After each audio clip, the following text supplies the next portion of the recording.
ही देखने को मिली है। एक तरफा खरीदारी का जोर, और वो है सरकारी कंपनियां। चाहे ये डिफेंस कंपनियां हो, चाहे ये रियल स्टॉक्स हो, चाहे ये बैंक कंपनियां हो, या फिर कोई और जो भी सरकारी कंपनियां, उनमें एक तरफा तेजी देखी गई है। अब तेजी की वजह अलग अलग है। ऑर्डर बुक है, आगे का आउट परफॉर्मेंस है, विजिबिलिटी है ग्रोथ की।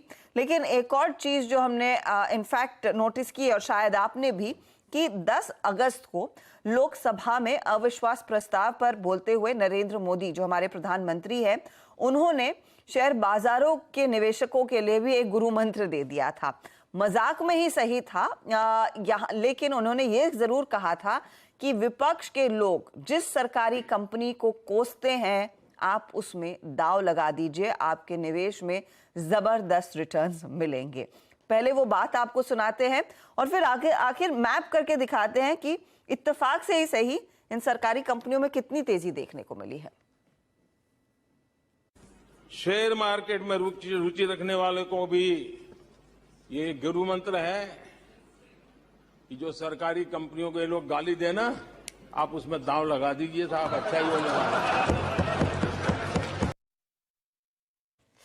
थोड़ा सा तंज कसा था प्रधानमंत्री मोदी ने विपक्ष पर, लेकिन आप देखिए एक महीने में सीपीएसई इंडेक्स में करीब 7-8% तक के गेन्स देखने को मिले हैं।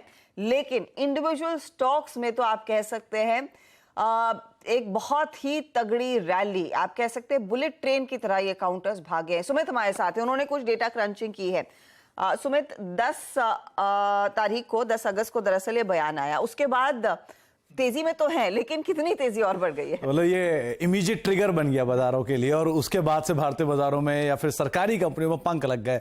सभी के सभी शेयरों में जोरदार तेजी, चाहे आप रियल स्टेट में, रेलवेज में चले जाएं, डिफेंस में चले जाएं, बैंक्स में चले जाएं, डाइवर्सिफाइड चले जाएं, मेटल में चले जाएं, तो वो स्पेस या वो कंपनियां जो इतने महीनों सालों तक नहीं चली, उन तक में रफ्तार आते हुए दिखाई पड़ी। और ये स्पीच के बाद इस पूरे खेमे में, सरकारी खेमे में जबरदस्त उछाल आता हुआ दिखाई पड़ा है।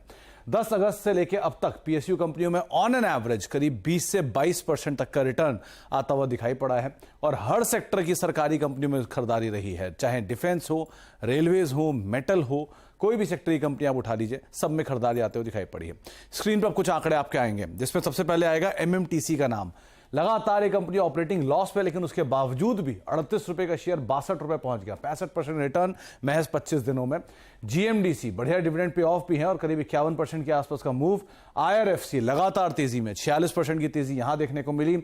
स्टेट ट्रेडिंग कॉर्पोरेशन, इसका जिक्र कम होता है लेकिन फिर भी 43% तक की शानदार तेजी स्टॉक ने दिखाई। कोचिन शिपयार्ड करीब 41-42% की तेजी यहां पर आते हुए दिखाई पड़ी। इतना ही नहीं, बीएचईएल एक ड्रीम रन में स्टॉक है, करीब 100 रुपए का स्टॉक जो था उस समय पर 39 रुपए पहुंचा, 39% चल चुका। रेलटेल रफली 33% की शानदार तेजी। बीईएमएल 26% का उछाल। आरवीएनएल जैसा नाम कोई भूल नहीं सकता, 22% की बढ़िया तेजी से दिखाई। और एनएमडीसी स्टील, जो कि नई डीमर्ज्ड आर्म है एनएमडीसी की, वो भी करीब 22% की एक अच्छी तेजी दिखा रही है। और इसी तरह की सूची को अगर आप और एक्सटेंड करते चले जाएंगे तो ऑन एन एवरेज आपको सभी कंपनियों में मुश्किल से 10 से लेकर 15% तक का रिटर्न आता हुआ दिखाई पड़ा। तो एक बढ़िया तेजी तमाम mid cap, small cap, PSUs के अंदर देखने को मिली। और ऑन एन एवरेज 20%, इंडेक्स में 4% का एक बढ़िया मूव आप देख रहे हैं स्पीच के बाद से। तो आयरॉनिकली कह लीजिए, लेकिन एक बढ़िया रिटर्न यहां देखने को मिला। MMTC, GMDC, shipping corporation of India, BHEL करीब 39%। बीएचएल के तो लोग भी खैर बढ़िया होते हैं, ऐसी बात नहीं है। मयूरेश, आपकी राय क्या है? सुमित, बहुत बहुत शुक्रिया। आपका कन्विक्शन अभी भी इस पीएसयू बास्केट में सबसे ज्यादा किस पर रहेगा? वीरू जी, फ्रैंकली सब कुछ चल चुके हैं। So selectively we were bullish on railway stocks, defense stocks, थोड़े steel stocks, but I think at this juncture अच्छी खासी बढ़ोतरी हो चुकी है काफी स्टॉक्स में। The best way is SIP करिए सीपीएसई ईटीएफ में and probably forget about it over the next 4 to 5 years.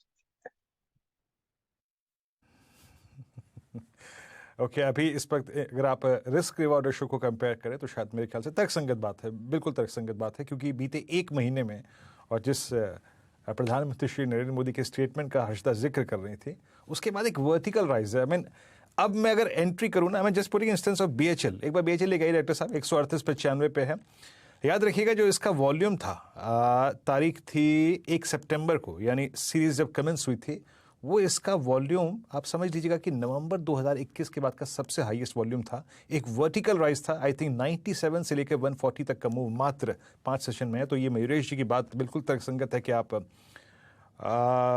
इसको चेज नहीं कर सकते आप आफ्टर दिस वर्टिकल राइज। लेकिन हाँ, एक ट्रेडिंग स्टॉप लॉस लेके जरूर चलें। इस कार्यक्रम के दौरान हम ट्रेडिंग स्टॉप लॉस